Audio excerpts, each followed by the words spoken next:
Madame, monsieur, bienvenue sur ISG News. Bonjour, nous allons présenter un certain nombre de conférences pendant toute cette semaine avec des interventions et des résumés de notre part. Voilà, on va vous présenter tout ça en images et en vidéo. C'est ce qui va Aujourd'hui, suivre. nous avons l'honneur de recevoir M. Eddy Plenel, grand journaliste, fondateur de Mediapart, comme vous savez. Il va poser un certain nombre de questions, notamment si on va maîtriser les contenus, les sources d'informations et qui va s'en emparer de ces informations-là. Une citation à savoir qui est très importante pour M. Eddy Plenel de Nietzsche: le pire ennemi de la vérité, ce n'est pas le mensonge, mais c'est la conviction. La liberté, c'est de croire ou de ne pas croire, comme dit M. Eddy Plenel. Donc, dans un cours vidéo de Eddy Plenel, il va nous rapporter ses idées, ses précisions, notamment sur les récemment attentats, malheureusement, à Charlie Hebdo. Donc je vais vous envoyer maintenant cette courte vidéo en direct de l'IAG. Était d'élever ce pays en élevant son langage. Élever ce pays en élevant son langage. Et je dois dire que jamais, depuis ces 10 derniers jours, cette formule ne m'a paru aussi pertinente.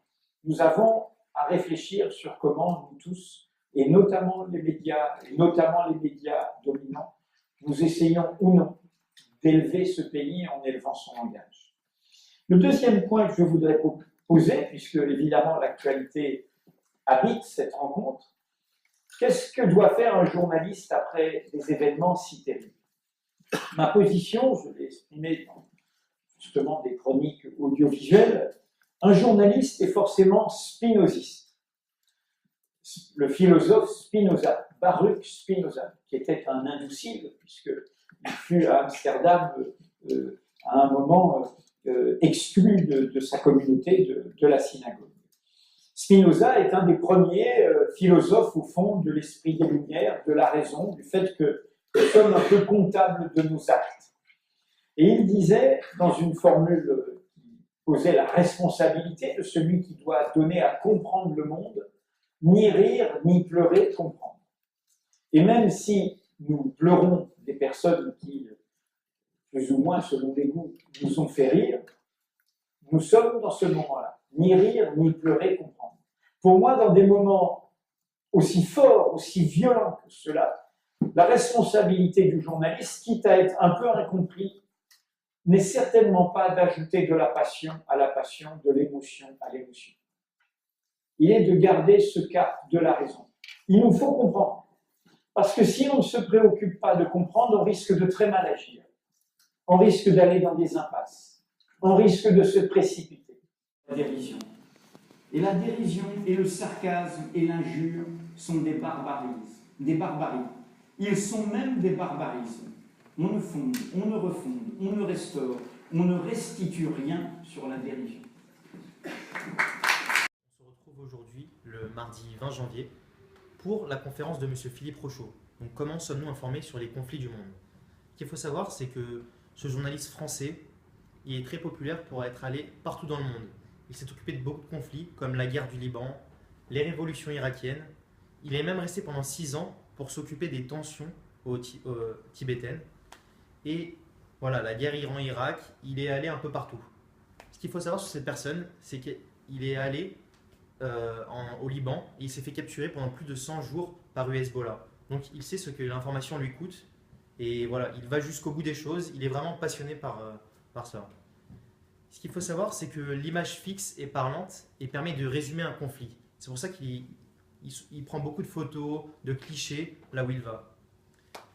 Il nous a parlé de la petite fille au Vietnam, cette fameuse photo avec les militaires en arrière-plan où on voit le napalm brûler sur les côtés. C'était vraiment des images fortes qu'il nous a exprimées.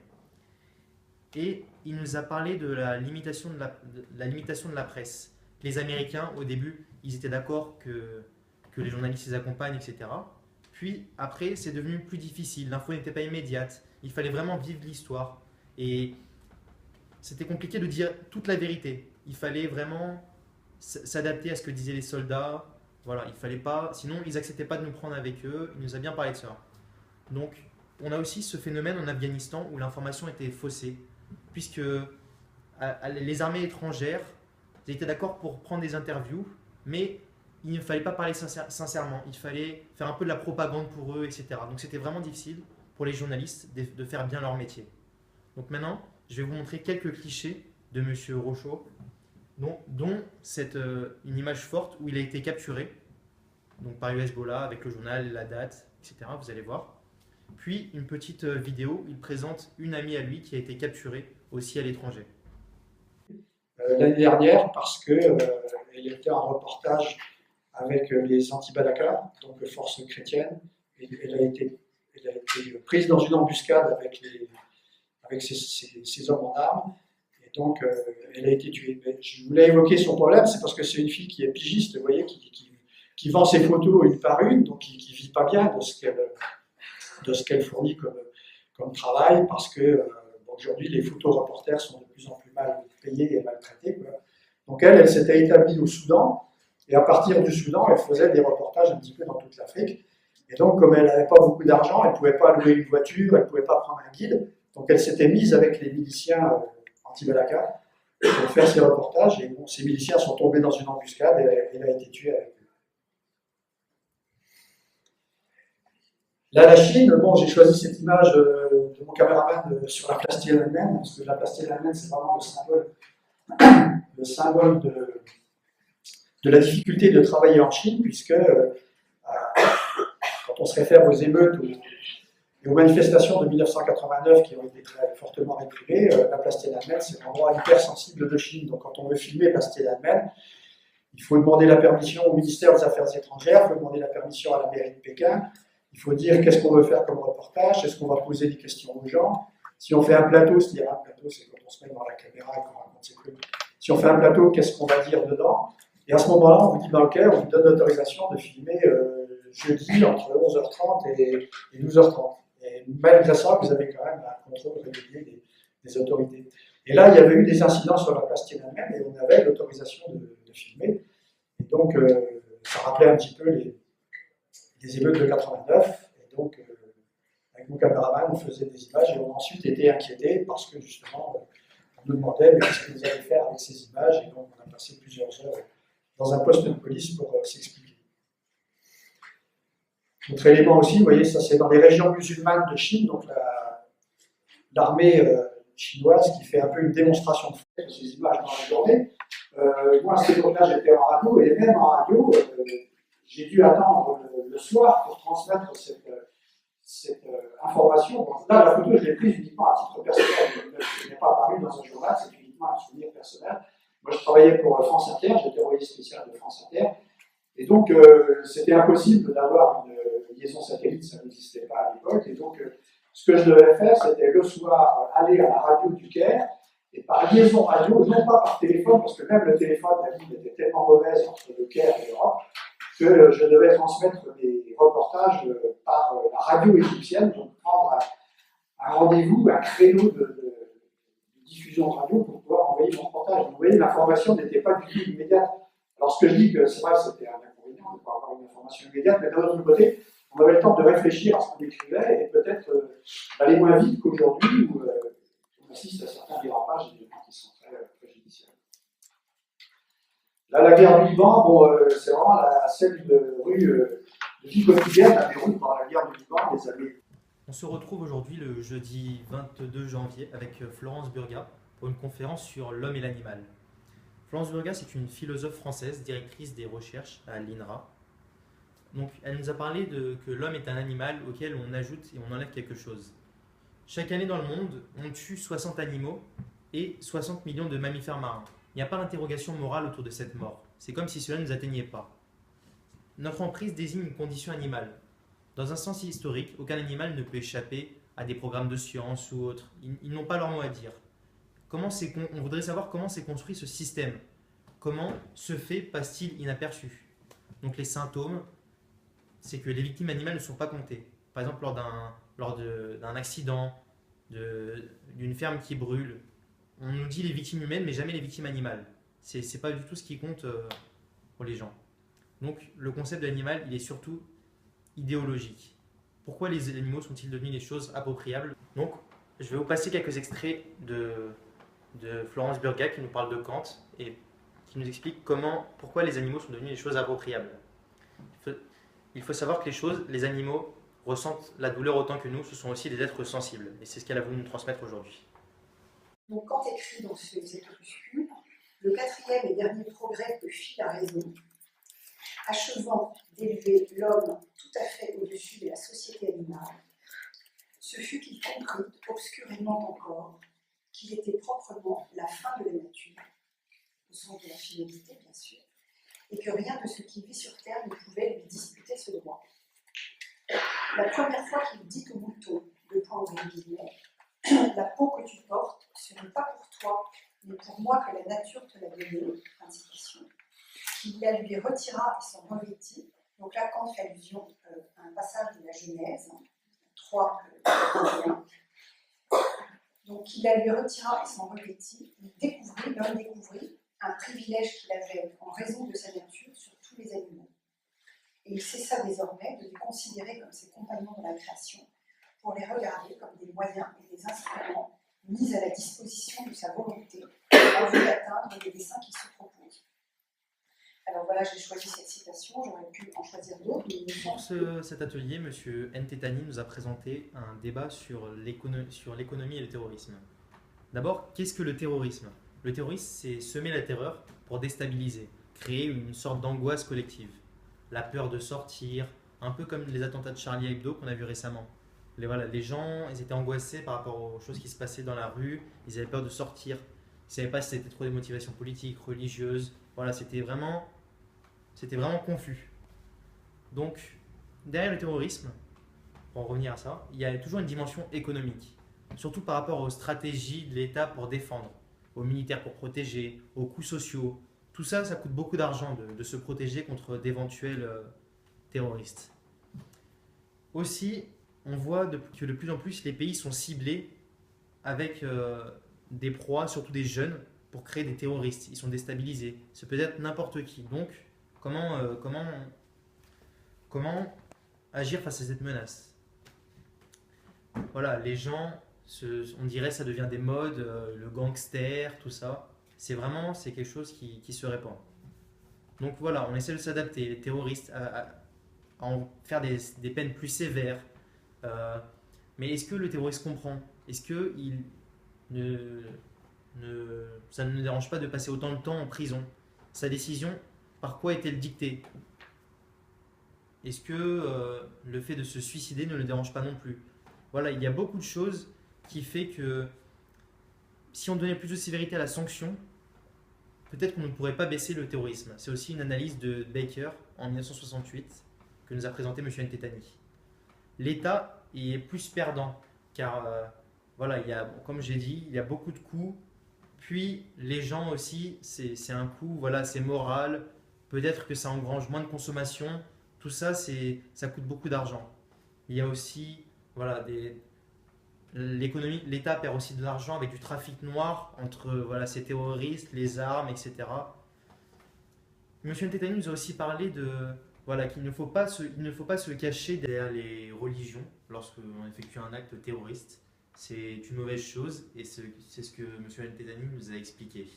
Donc il y a des activités, la vente d'armes aujourd'hui, quelque part, on va voir l'arsenal de défense, de sécurité de la France qui est mise en avant sur toutes les chaînes du monde entier, va peut-être faire amener des clients qui voudront acheter ces armes-là aussi. Donc quelque part, il y a aussi des secteurs qui vont en profiter, mais parmi aussi les perdants, on peut parler des activités comme le tourisme.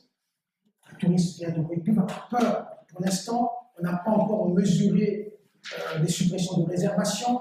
Pour l'instant, tout se passe bien, mais ça peut avoir des conséquences. Ça peut aussi, les touristes qui viennent acheter des produits de luxe qui vont impacter sur le reste du secteur, etc., etc.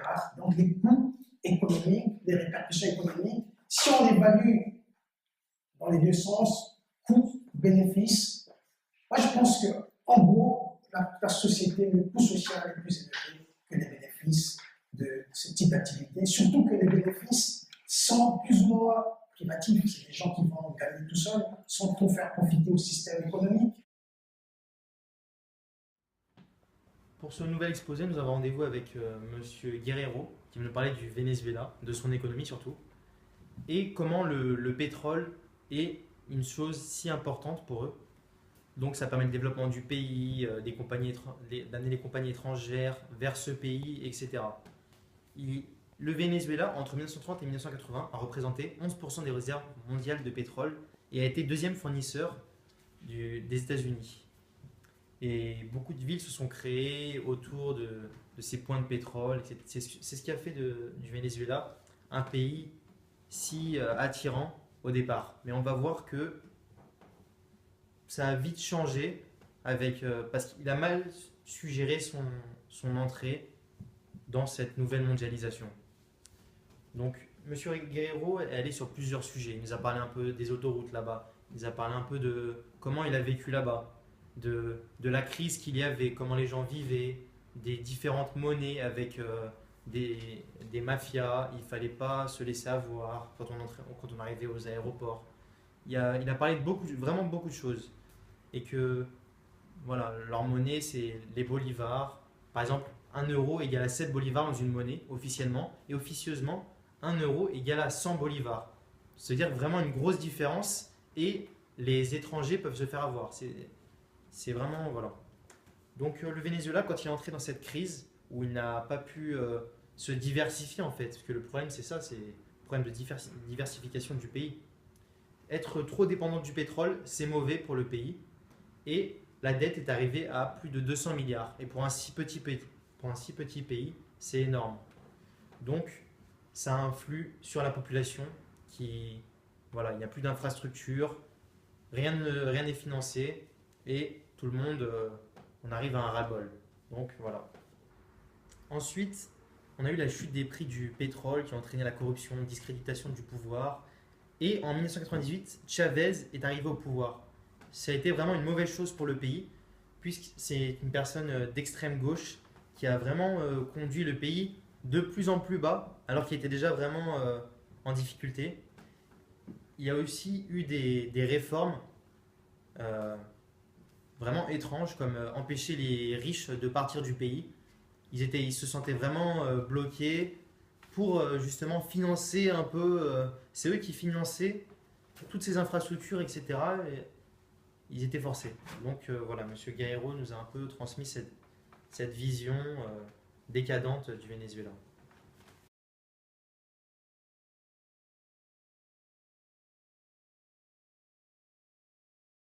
Le long des côtes et dans la cordillère andine de Mérida, qui culmine à 5000 mètres avec le pic Bolivar, avec notamment la ville de Caracas, qui est la capitale, presque 4 millions d'habitants, et les grandes agglomérations de Maracaibo, Barquisimeto, Valencia, et la conurbation de Barcelona, Puerto La Cruz. Au total, 80% de la population se concentre au nord du pays, sur moins de 20% du territoire, alors que l'intérieur des terres est presque vide. Eh bien, cette dichotomie traduit exactement l'histoire et le mode de développement économique du pays. La colonisation du Venezuela commence en 1520, et dès le début, les colons espagnols créent des villes sur la côte, Cumaná, Coro, Caracas, puis dans la cordillère, Mérida, Valera, Barquisimeto, San Cristobal, car elles offrent un climat plus tempéré et dominent la côte et les piémonts intérieurs. Ensuite, ce sont dans les États du Nord-Ouest que s'amorce l'exploitation pétrolière. Découvert au XIXe siècle, le pétrole va peu à peu devenir le moteur économique du pays et le transformer en profondeur. Il est d'abord exploité par des compagnies britanniques, hollandaises, américaines.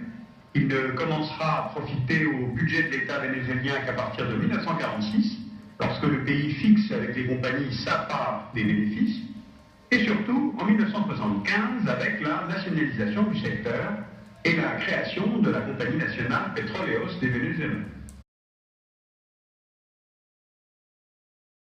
Importateur de pétrole au monde, le deuxième fournisseur des États-Unis, et à la tête duquel a été élu puis réélu un ancien militaire, Hugo Chavez.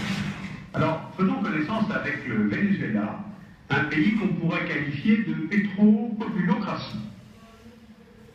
Le Venezuela est au nord-ouest du continent sud-américain, au bout de la cordillère des Andes. Le pays a une façade sur la mer des Caraïbes.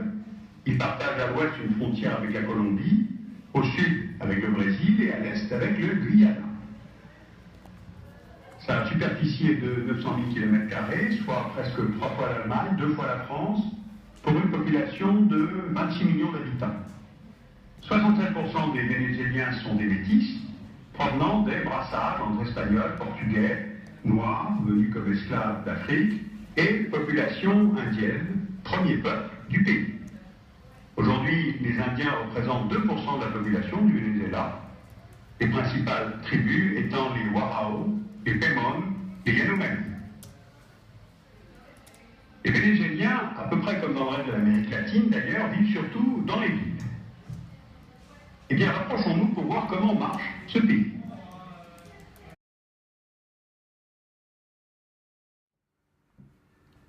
Aujourd'hui, nous avons l'honneur de recevoir ce mercredi 21 janvier Stéphane Babin. Stéphane Babin qui travaille dans la gestion financière de Morgan Stanley. Il va nous expliquer assez rapidement la crise de liquidité qu'il y a eu en 2008, comme vous le savez, une crise très grave qui s'est propagée dans la plupart des pays dans le monde entier. Il va nous expliquer le rôle des banques, les dangers que les banques ont pris, et puis les États qui se sont endettés auprès de ces banques, notamment la Fed ou la Banque Centrale Européenne.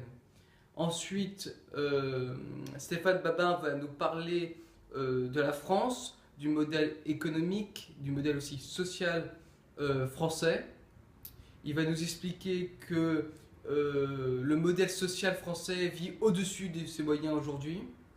Nous avons aussi la chance que Stéphane Babin soit avec nous aujourd'hui pour qu'il nous explique les problèmes qui existent dans la zone européenne, notamment entre l'Allemagne et la France.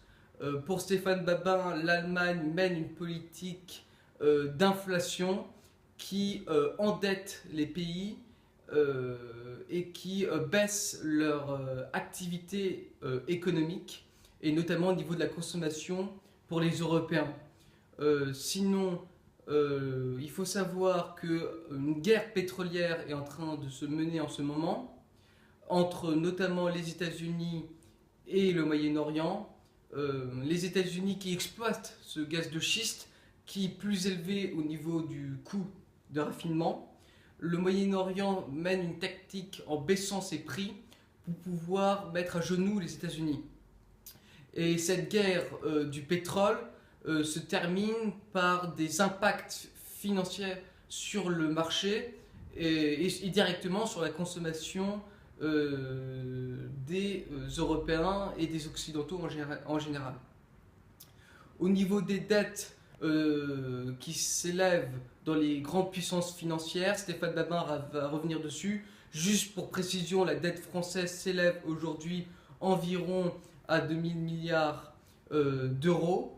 Nous verrons aussi l'activité de trader, en quoi elle consiste, quelles sont les difficultés encourues dans ce métier-là.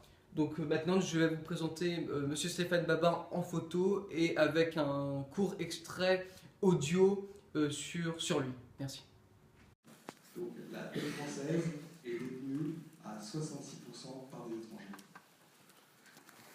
C'est quand même assez important parce que s'il y a une crise de défiance, on ne parle pas de gouvernement, là on ne parle pas de politique, et il n'y a pas de choix. Qui a une dette très forte en Europe avec de la liquidité et un pays développé, et on est la 6e économie dans le monde, il y a l'Allemagne et la France.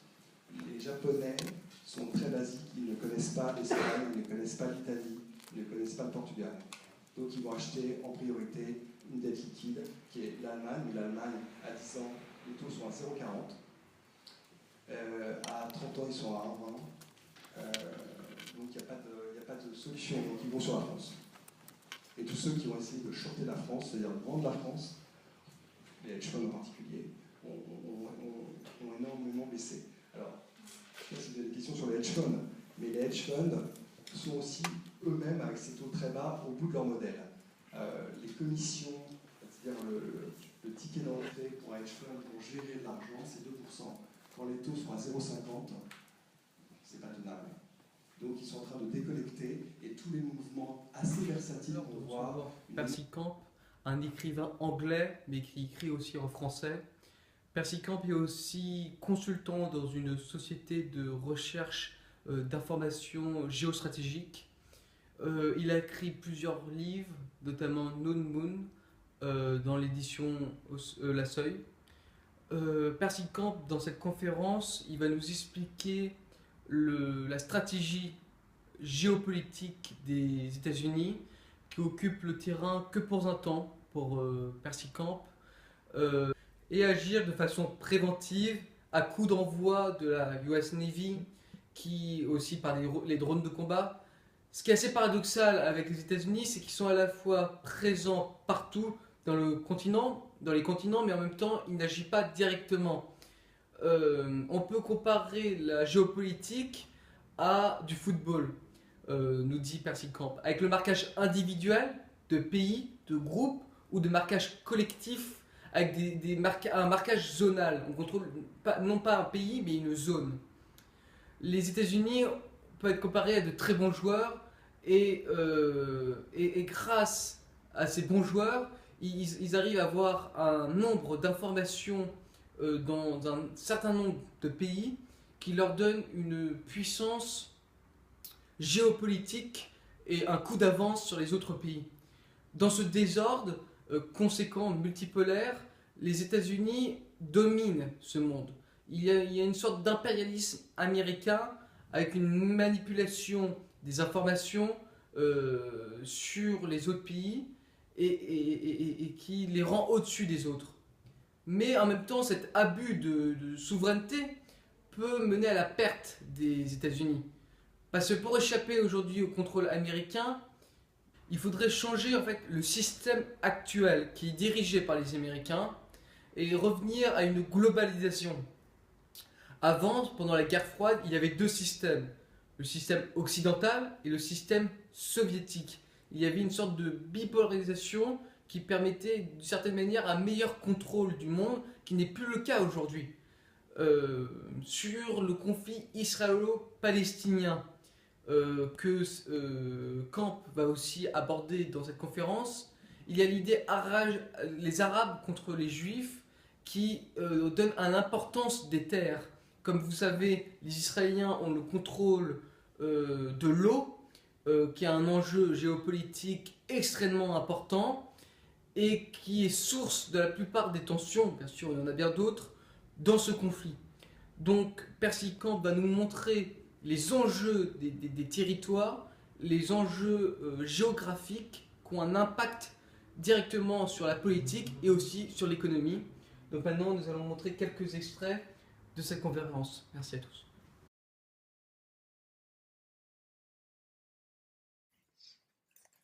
De faire la guerre pour occuper un territoire, comme c'était le cas par le passé, mais il s'agit de contrôler un territoire, je dirais, sans même avoir à y toucher. C'est peut-être en ce sens qu'il faudrait comprendre les mots que le président américain Obama avait prononcés à Bruxelles en printemps dernier, lorsqu'il avait dit que contrairement à la Russie avec la Crimée, nous les Américains, nous n'avons pas annexé l'Irak après l'avoir envahi. Si c'est le cas, alors il faudrait peut-être penser que l'Empire américain serait le premier dans l'histoire qui soit à vocation spatiale. Le premier qui ne procéderait pas par simple expansion horizontale. Et le premier qui,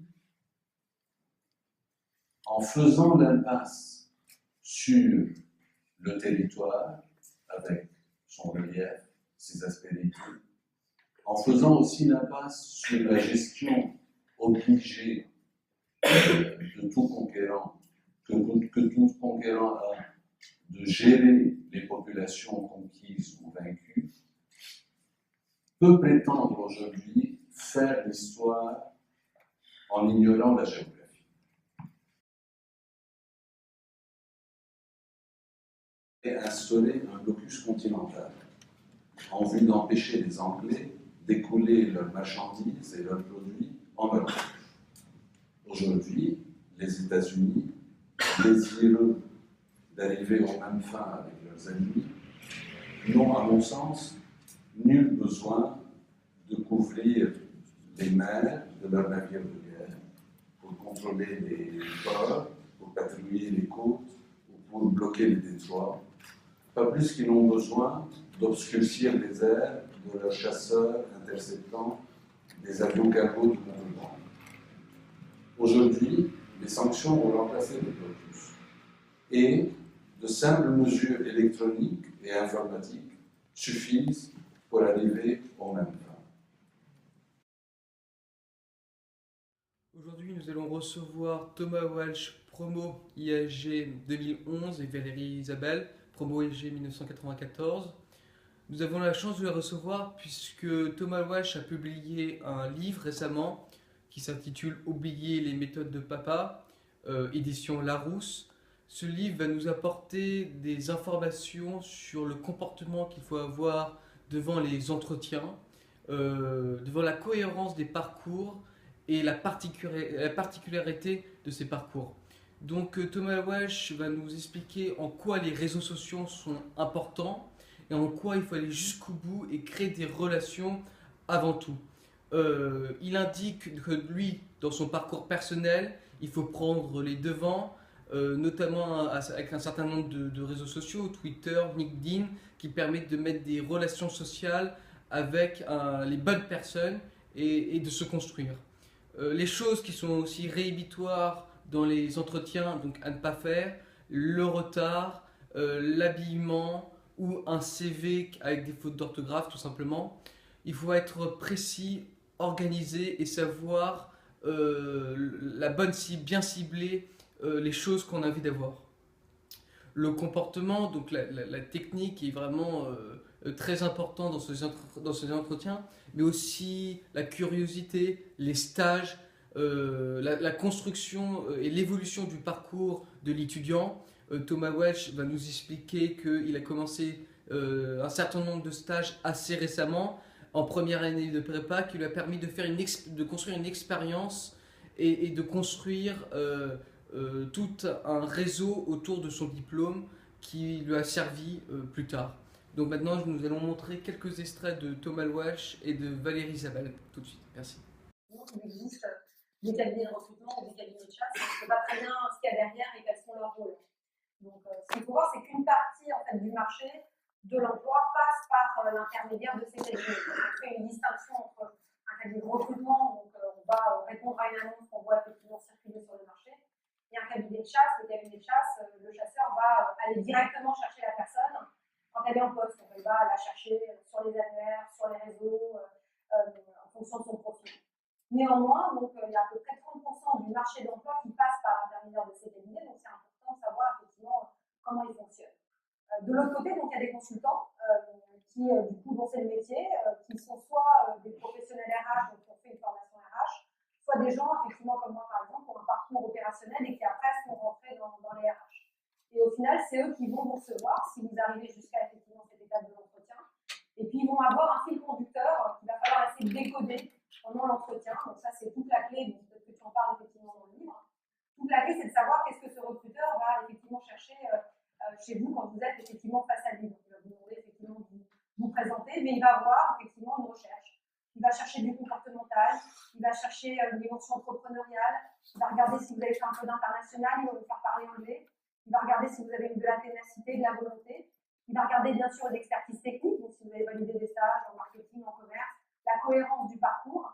Et tout ça, du coup, c'est quelque chose que vous allez construire tout au long de vos premières années professionnelles et dans lequel, effectivement, vous allez vous confronter à un recruteur qui va vous challenger là-dessus.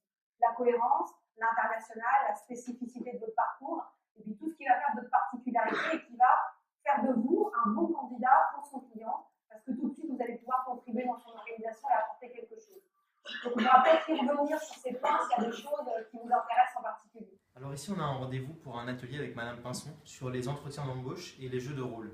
Cet entretien s'est déroulé en anglais avec plusieurs élèves. On prenait une fois le rôle de manager, une fois le rôle de postulant.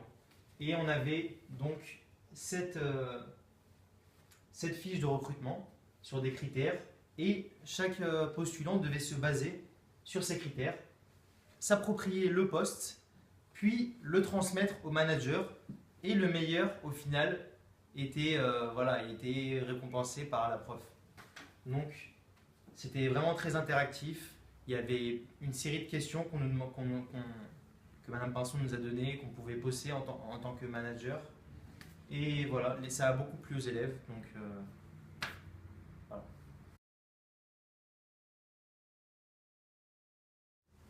Bonjour à tous, on se retrouve aujourd'hui le mercredi 21 janvier pour la conférence de Monsieur Thierry Keller, le directeur de la rédaction de Ouzbek Erika, accompagné de Monsieur Philippot dans cette conférence. Donc il va nous parler du futur et des prospectives. Il faut savoir que l'idée de ce magazine, c'est de revoir le monde pour la première fois, de recréer, de parler d'avenir.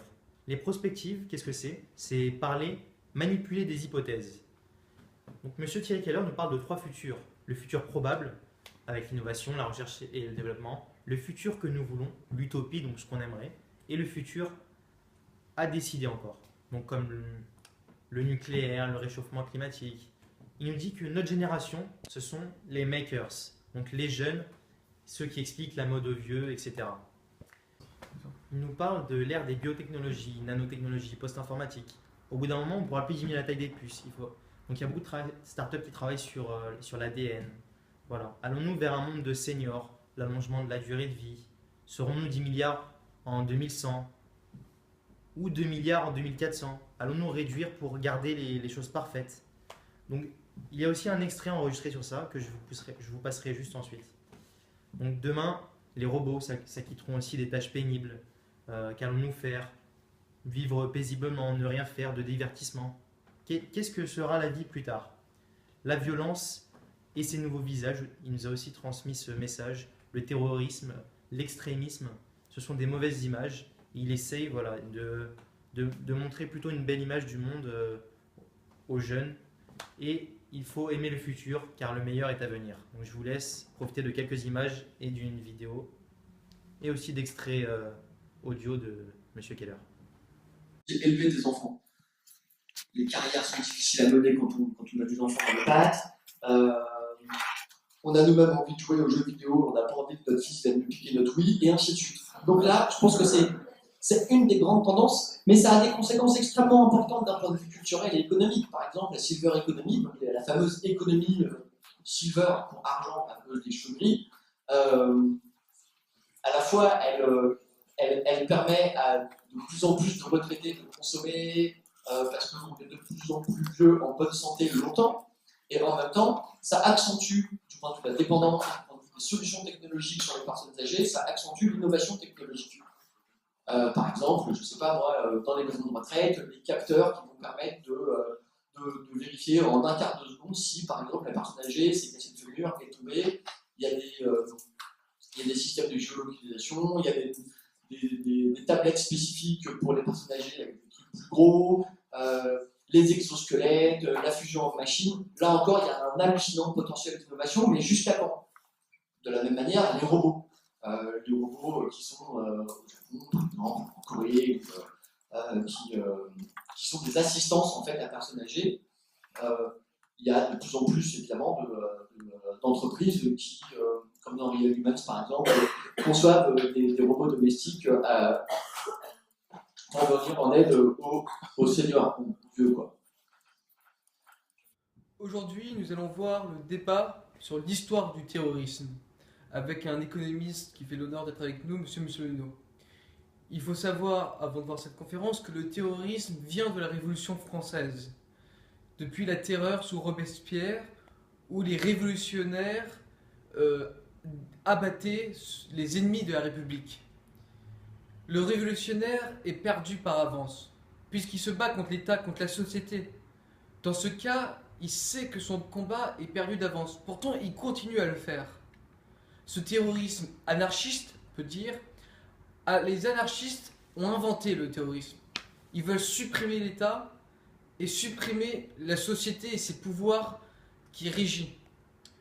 Le banditisme révolutionnaire par Jules Bonneau, la reprise individuelle contre les riches, fait partie de cette histoire du terrorisme aveugle qui frappe l'ennemi, qui frappe l'individu. Comme en 1970, la révolution à Paris fait beaucoup de morts. Le XXe siècle est une date tournante dans le terrorisme, puisque le terrorisme se confond avec la lutte révolutionnaire. Dans les années 70, le contexte de la guerre froide, le problème au Moyen-Orient, permet à plusieurs types de terrorisme qui ont été vaincus pour la plupart, comme la branche communiste révolutionnaire ou les brigades rouges en Italie. Une méthode existe pour combattre le terrorisme. Les Italiens vont essayer de se débarrasser du terrorisme en mettant tout le monde en prison et en proposant aux terroristes de revenir dans la société civile et se repentir.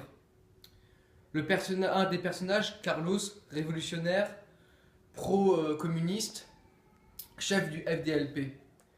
Le dernier terroriste de cette période est le terroriste d'extrême droite. Bombe dans les lieux publics, banques, gares. On n'a jamais retrouvé les coupables. Les services secrets infiltrent ces milieux pour pouvoir prendre des informations et faire tomber les grosses têtes qui existent dans les gros groupes de terrorisme. En 77 ou en 79, il y a un tournant vers le terrorisme islamiste qui se confond au début avec Ben Laden, les guérillas contre les Russes qui sont abattus en Afghanistan. Puis ce terrorisme islamiste va prendre de plus en plus de place. Ben Laden va donc se donner un double objectif. Après avoir battu l'Union soviétique, il va se retourner contre le libéralisme américain. Après la mort de Ben Laden par les Américains, plusieurs entités se séparent.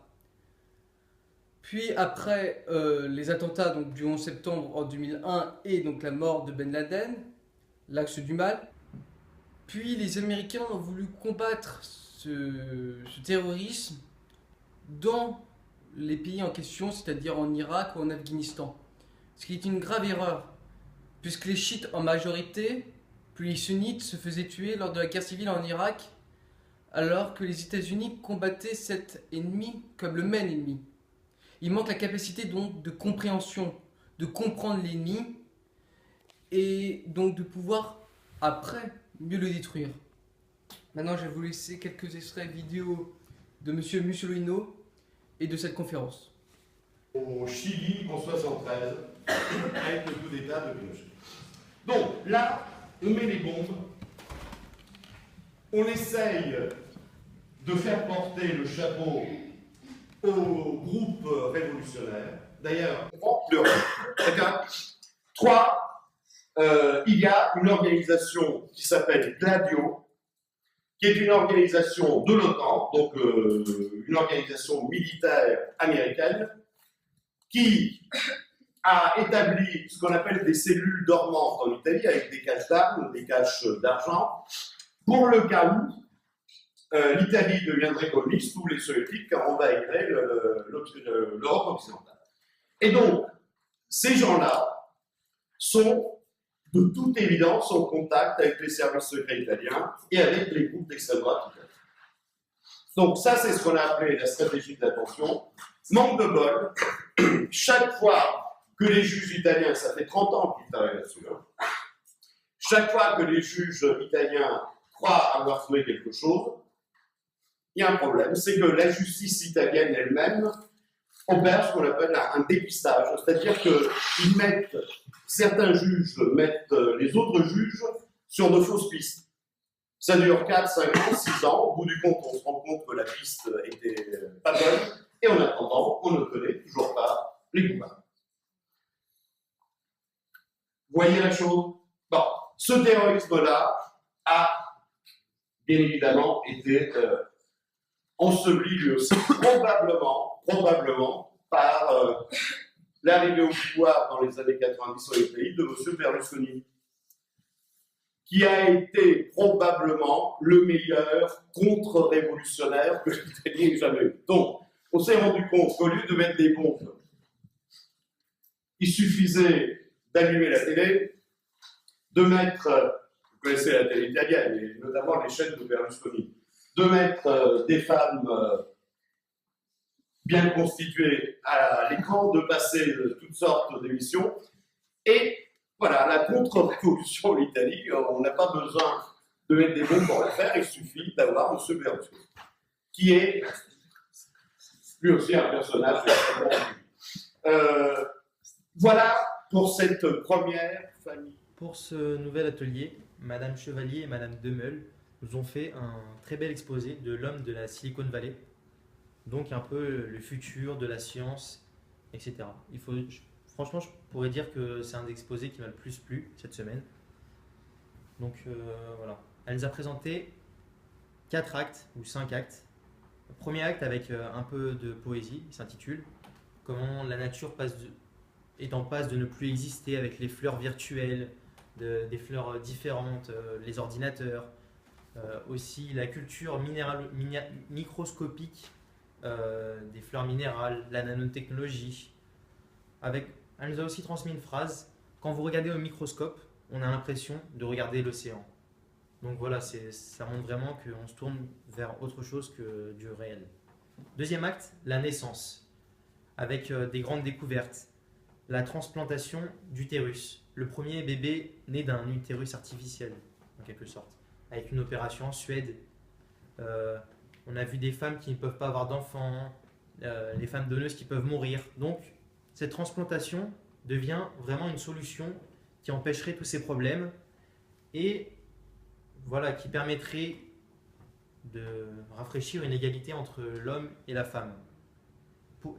Y aura-t-il aussi des couveuses? Est-ce que les hommes pourront eux aussi créer un enfant en s'occupant de la couveuse, etc., aussi bien que les femmes?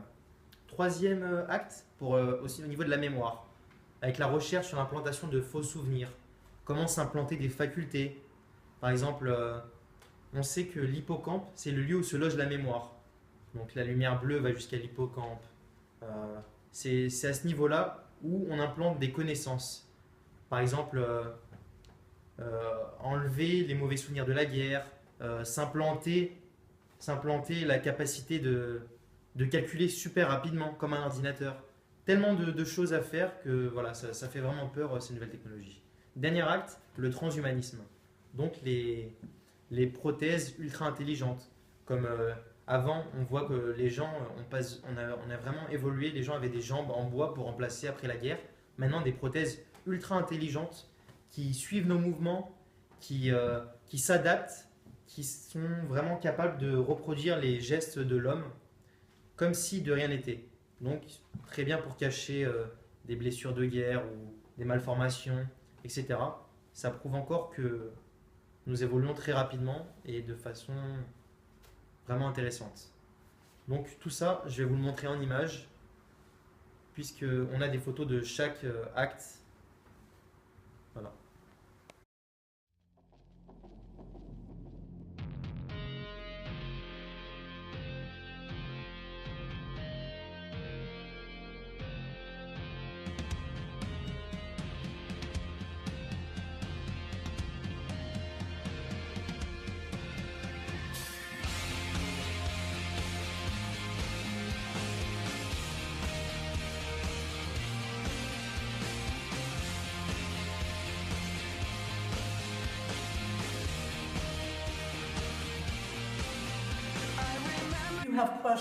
Pour ce nouvel atelier, on a rendez-vous avec Madame Merca, donc la professeure d'anglais. C'est un atelier sur les robots. Donc on a échangé en anglais cette fois-ci sur divers sujets. Comment seront les robots dans l'avenir? Quelle place vont-ils prendre dans la société? On a aussi vu différents extraits de films où on a des robots un peu différents. Voilà, chaque personne a sa vision du robot, de ce qui va être plus tard. Et voilà, il y a des objectifs. Donc on a surtout aujourd'hui pour vous une interview exclusive de Madame Merca qui va nous présenter son atelier. Je vous laisse voir ça, un suivi de quelques images. Cet après-midi, nous allons entamer une discussion au sujet des robots dans la société, leur rôle grandissant, voir comment ça se passe actuellement dans les entreprises telles Amazon ou d'autres, voir comment ça se passe à la maison. Ce matin même, il y a eu le survol de la maison là, du président, le palais de l'Élysée, par une sorte de drone. Ça aussi, ça fait partie de notre discussion. Quel rôle auront les drones? Qu'est-ce qu'il va falloir faire pour éviter à ce que notre intimité soit violée par ces espèces de robots? Donc voilà, on va prendre comme point de départ à la couverture du Economist il y a un an environ, ça, avec les drones symbolisés par ce dessin, le robot qui aide les personnes âgées, donc qui soulage un peu leur solitude et qui aide les familles à bien s'occuper d'eux. La babysitter ou le babysitter, robot. Le chien, animal de compagnie, robot. Donc ça nous fait rire, ça nous préoccupe, on se demande si on aura un emploi dans 20-30 ans. On ne sait pas. Est-ce qu'on va se marier avec des robots? Est-ce que c'est possible? Voilà, donc on est parti pour des vidéos en anglais qui nous raconteront comment ça se passe déjà. This is Robo Little with an incoming call.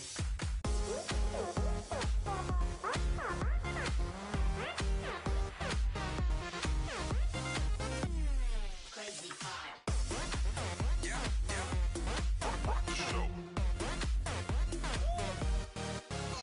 But they're the old kind of automation. This is the new kind.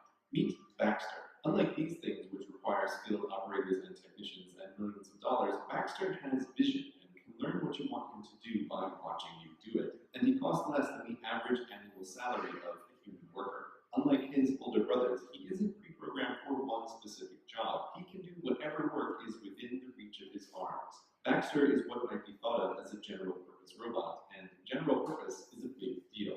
Think computers. They too started out as highly custom and highly expensive, but when cheap-ish general-purpose computers appeared, they quickly became vital to everything. A general-purpose computer can just as easily calculate change, or assign seats on an airplane, or play a game, or do anything just by swapping.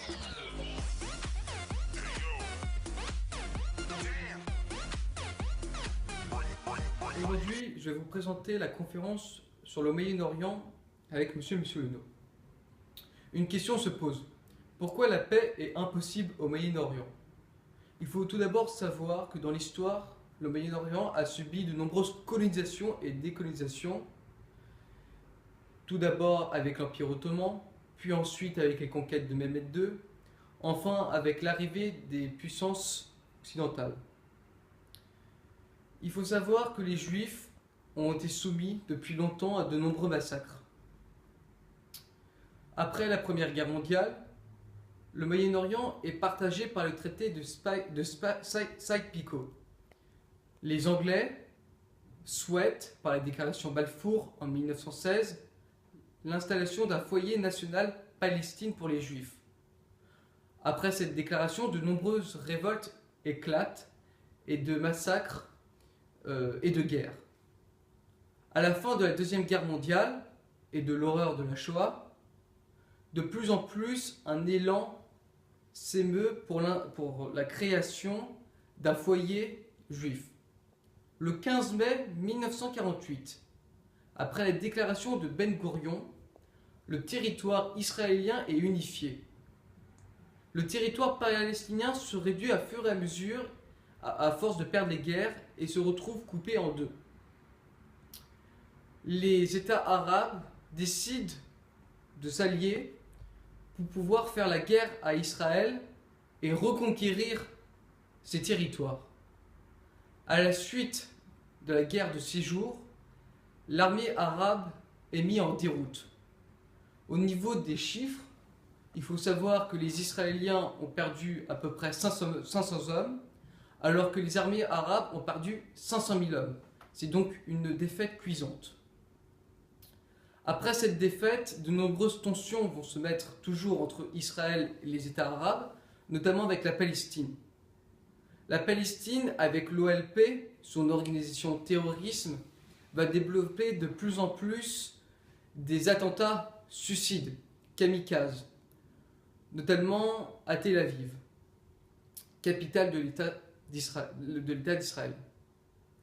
Toutes ces questions géopolitiques et géoéconomiques vont être abordées dans cette conférence par M. Mussolino, que je vais maintenant vous laisser par de courts extraits.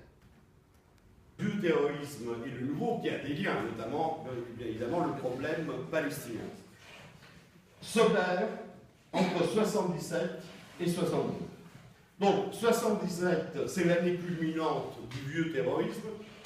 Bader meurt, les Brigades Rouges perdent la partie politiquement. En plus, ils sont assiégés littéralement par la police italienne. Donc, cette page-là se tourne. Et en 79, vous le savez, peu de temps après, 2 événements majeurs se produisent. Un, c'est l'invasion de l'Afghanistan par les Russes et la révolution iranienne. Alors, les 2 éléments sont à la base de la naissance de ce qu'on va appeler, pour simplifier, le terrorisme islamiste. Voilà. Plus cette grande idée, et il l'a prouvé même en plongeant symboliquement dans le Yangtze-Kiang juste avant la révolution culturelle. Et donc, cette leçon maoïste a été comprise et retenue par ces communistes combattants. Ils essayent de se fondre dans le peuple, comme un poisson dans l'eau. Et au début, les brigades rouges font ça très bien, puisqu'ils ont des soutiens, des appuis, tout un tas de sympathisants.